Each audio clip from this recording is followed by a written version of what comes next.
நம்ம பொட்டிக்கில் pink sari collection தான் நம்ம யூடியூப்பில் பார்த்துருக்கோம். அதில் ஒரு சாரீ இப்போ சாஃப்ட் சில்க் சாரீ நம்ம பார்த்துடலாம்.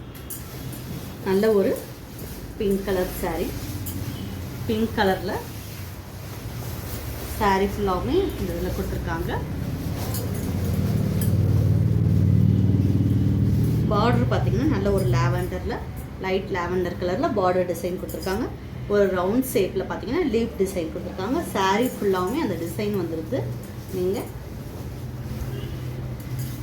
மடிப்பு வச்சிங்கனாலும் ஒன் க்ளீட் வச்சாலும் இந்த சாரீ சூப்பராக இருக்கும். இந்த மாதிரி சாரீ வந்துடுது. இதோட பல்லு டிசைன் பார்த்திங்கன்னா நல்ல ஒரு பல்லு டிசைன், இந்த மாதிரி ஒரு டார்க் கலரில் பல்லு டிசைன் கொடுத்துருக்காங்க. இதோட ப்ளவுஸ் டிசைன் எப்படி வருதுன்னு பார்த்துடலாம். ப்ளவுஸ் ப்ளைனாக கொடுத்துருக்காங்க, டபுள் ஷேடில் வர மாதிரி கலர் காம்பினேஷன் கொடுத்துருக்காங்க. இந்த சாரியோடு அதை நீங்கள் வேர் பண்ணிக்கும் போது சூப்பராக இருக்கும். இந்த சாரீ பிடிச்சிருந்துச்சுன்னா ஸ்க்ரீன்ஷாட் உடனே எடுத்துக்கோங்க. தேங்க்யூ.